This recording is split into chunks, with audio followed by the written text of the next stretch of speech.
What's up? Welcome back. Alright, I wanted to get into this because, not gonna lie, y'all are starting to PMO. I feel like this video might ruffle a few feathers, and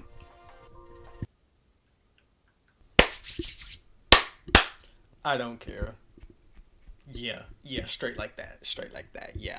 If it don't apply, let it fly, and all that jazz, you know. Chappelle Rowan had came on live to address a situation involving boundaries, and apparently that pissed some of y'all off. And I think it's because a lot of y'all lack boundaries when it comes to artists. A lot of y'all just view them as entertainers that are just there, that exist within the ether somewhere just to entertain you. The way that people interact with celebrities and artists nowadays, and then y'all be confused why certain celebrities either get offline or go silent completely. But yeah, I just want to come in here and talk about how y'all are the reason why your fave doesn't want to get on social media anymore. And if you enjoyed this video, you can go ahead and like and subscribe if you would like to. And I also have other videos that I posted recently that YouTube has just decided to not push out to anyone. Isn't that lovely? But anyways, welcome back to my channel. I'm Hayes, and let's get right into this video. So Chappelle Rowan came out with 2 videos essentially detailing how she is essentially trying to set boundaries with her fans or just people in general, right? And what she said apparently got so many people pissed off to where they're now like preying on her downfall. So what did she say? I'll go ahead and play the little bit of a clip now. I need you to answer questions. Just answer my questions for a second. If you saw a random woman on the street, would you yell at her from the car window? Would you harass her in public? Would you go up to a random lady and say, "Can I get a photo with you?" And she's like, "No, what the fuck?" And then you get mad at this random lady? Would you be offended if she says no to your time because she has her own time? Would you stalk her family? Would you follow her around? I'm a random bitch. You're a random bitch.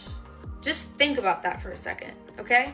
I don't care that abuse and harassment, stalking, whatever, is a normal thing to do to people who are famous or a little famous, whatever. I don't care that it's normal. I don't care that this crazy type of behavior comes along with the job, the career field I've chosen. I don't give a fuck if you think it's selfish of me to say no for a photo or for your time or for a hug.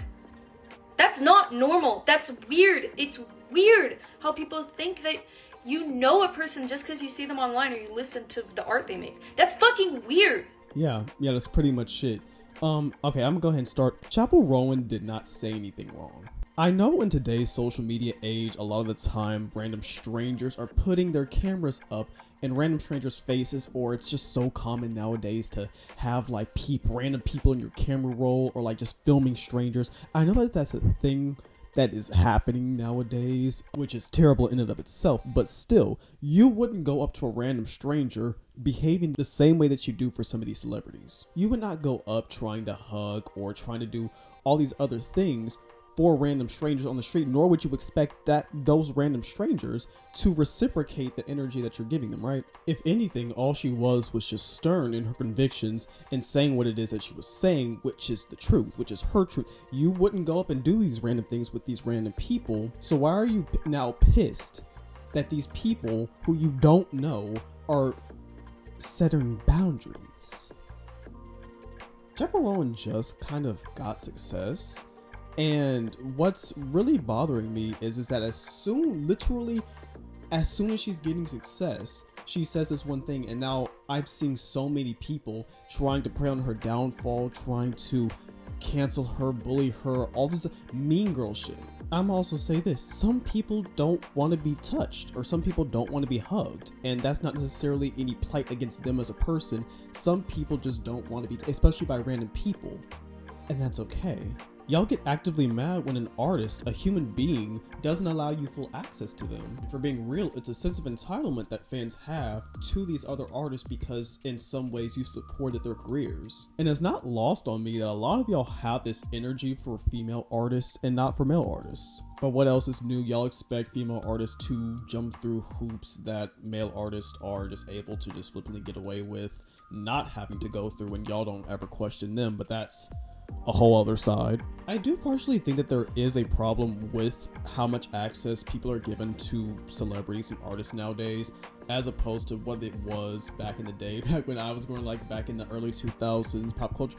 The thing is that there was a lot of terrible culture that came from being in people's business so I'm not saying this is a completely new thing or this is a new desire for people to want to be invested in celebrities' lives, but I think the access between celebrities and the fan or just the regular everyday person has diminished a lot, especially for certain artists that don't put up boundaries. And this is totally why I can respect artists that are more reserved or more private in their approach. I feel like a lot of y'all need to sit down and kind of ask yourselves why you get so heated and so upset when an artist has the audacity to set boundaries with you guys. People are over here saying like, oh, we're the reason why you're rich, and I'm just like, mind you, she just kind of got popular. Like I don't know if she's rich yet. Like you haven't even but yet it's this entitlement that you guys have. Oh, because we did this like thing for you, you're now then entitled. Like we're now entitled to have you perform and as an entertainer. As I think the whole Doja Cat meltdown thing is also a good example of this. Now I will say,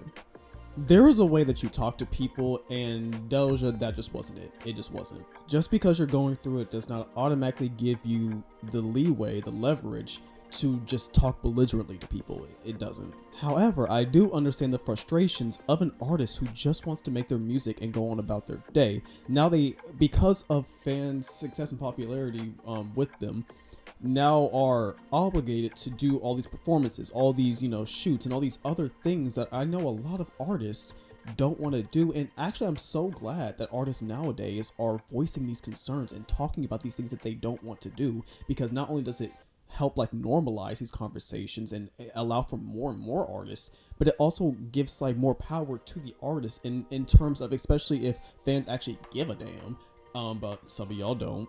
Especially as someone who was seen as kind of a prominent pop girly for a minute, I can see why she got upset over that, because of how overworked a lot of pop stars are. And she took that anger out on her fans, which I presume that she believes that in some way that her fans are responsible in some way for making her as successful as she is, which I mean, kind of true, but also in that regard how she wanted to distance herself from pop fans. And how as a result of the management, the industry, the label, the fans, and all this other stuff, you don't see Doja online as much anymore. And while fans at that time had every reason to at least respond to Doja Cat with the way that she was kind of flippantly kind of answering people, I think the whole like, we stream your music, so therefore like you can't do or say this, I'm just like, or this kind of like, we made you who you are kind of thing. And I'm just like, that's taking a lot of the job and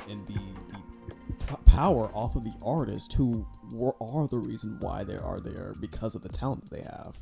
Another example, Normani, when she was kind of forced offline because fans and people were just in her comments constantly like essentially dragging her and being messy as hell. Y'all begged this woman, beat down her doors for years about this damn album, all while she's trying to deal with family, the record label, just all kinds of bullshit in her life. And then when the album came out, y'all paid it dust.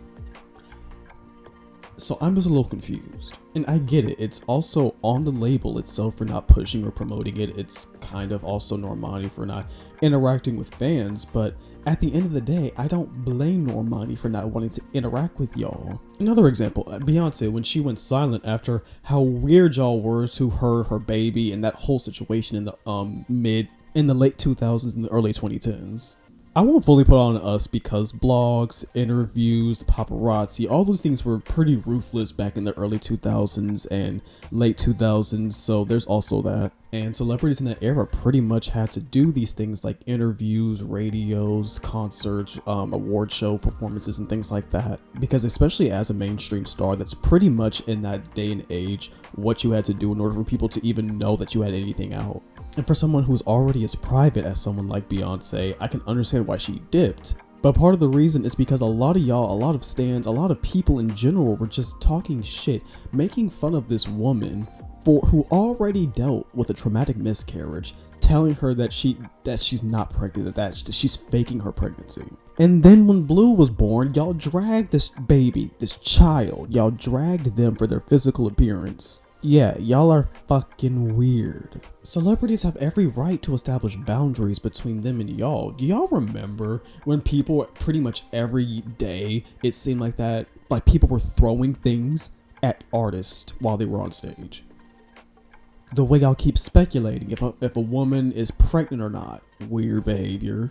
Wanting artists to stay in bad or toxic relationships or stay depressed so that they can provide y'all with better music. Like, I remember when y'all were saying things like that to Billy and Lord in The Weeknd. Y'all will constantly beg an artist to release something and then pay it dust when it comes out. Growing up in the early 2000s, I'm not saying that this type of culture was completely absent, but there just wasn't as much of a focus on who has the number one spot, and if you aren't in the number one spot, then you're a flop. So many popular songs that are still beloved to this day never went number one. Did y'all know that? Did y'all know that so many like bops, undeniably certified bops and like bangers were released, and some of them didn't even crack the top 10 or top 20? And speaking of which, the conversations of sales and charts and how y'all would drag people like Chloe and Normani for their albums, which a lot of y'all are very focused on first week sales, but then an album will do better as time goes on in terms of sales, but y'all will say nothing about that. Y'all will still focus in on those first week sales. Now with Chloe, I kind of get it because there was a lack of kind of promotion or kind of heads up warning for this album coming out. Some people don't even know that it's out, and these factors very much led to the outcome of, the low album sales. But the way y'all will use this and other things like Chloe's like initial like solo music, will use that to justify your hatred of Chloe's music. Y'all don't be listening to these people's projects like that. Y'all don't listen to their music like that in order to form an opinion on them like that. Trying to say people make bad music or they have the same flow. And this is how I know that y'all don't listen to their music, because when you do, it's not that. Me personally, if I don't like an artist, I'm gonna listen to their music just so I can have like a beat. I want to know if I'm justified in being a hater. See, I'm a hater with a purpose. Y'all are just here to cosplay mean girls online because you get satisfaction and fulfillment from random strangers online holding your same opinion or gassing you up. And that's something that y'all are going to need to work on amongst yourselves. That is a personal issue that you're going to need to work out. A bunch of people online will talk shit about a certain artist or a certain body of work because of another artist that they stan, or that's their fave or whatever, and the artists don't see eye to eye or whatever like that. And I'm gonna need y'all to understand something. You do realize you don't know these people, right? Like you do realize that their success is not your success. Stans have kind of always been this way, but I feel like because of internet communities and people coming together, standums, which is a good thing, or it's not a bad thing inherently, but a lot of people have tied their self-worth and worth as a person to these artists, to these faves, and if their fave flops or their fave doesn't do something that aligns with them, then it gets them upset because it feels like a moral failing on their part for some reason. But the range for being a successful artist nowadays seems to be shortening because how is someone that debuted in the top 10 a flop? Just because they didn't go number 1, but they debuted in the top 10. You do realize that there are thousands of people who release all the time, every month. There are thousands to millions of artists out there in the world putting out their stuff right now who would kill to have positions like that. But since when is a number 2 or a number 3 or number 4 debut a flop? I think some people just need to sit down and just enjoy music or just enjoy art, and I get it. I think that the girls aren't doing eras in the way that they used to, which I do have a video about that I have cooking up that kind of goes into like kind of that kind of topic, but I think a lot of y'all take it way too seriously. Like it's not that deep. Like the defining factor of good music should not be how much capital an artist can gain for the label or for the corporate executives. I don't care about that. And if you care at all about art or music, then you shouldn't either. But yeah, I think it's a good idea for artists and up-and-coming artists, well, up-and-coming, newer to popularity artists should go ahead and set boundaries. Start it off young, start it off fresh. Don't even give them time to bullshit you. I get it. You are excited to see one of your favorite artists or your favorite artist or whatever, and it can be kind of discouraging if you go up to them and they don't have the same level of excitement as you do, and that's okay. Not everyone has good days, like that's just life. At the same time, artists setting boundaries shouldn't upset you by any means, especially because I get some of this behavior from like teenagers, like, yeah, y'all don't really, I get it. I was a teenager with ain't shit to do at the end of the day. Like after I went home from school, I ain't had shit to do. But some of y'all are 20, some of y'all are 30, some of y'all are 40.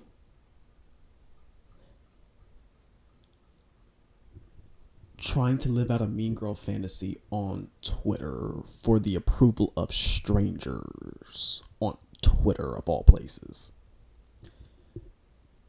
Go pay your mortgage. Don't you have a light bill to worry about?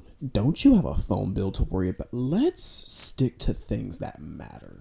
And please stop being in these groups with teenagers trying to have the same energy with them.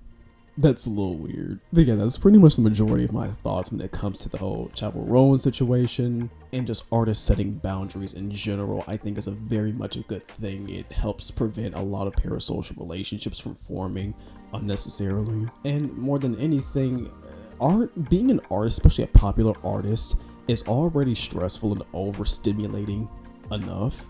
Let's not add on to these people's lives. Let's not. If these people express that they don't like certain things or they aren't comfortable with certain things, that's okay. If you enjoyed today's watch, you can go ahead and check out some of my other videos that I'll have linked down below if you would like to watch some of my other videos, because YouTube is being a butt right now and not pushing out my content, so that's lovely. Anyways, if you want to go see more of that, you can head out to my playlist that I'll have linked at the end of this video. But yes, thank you so much for watching, if you indeed still are, and I'll see you guys in the next one. Peace.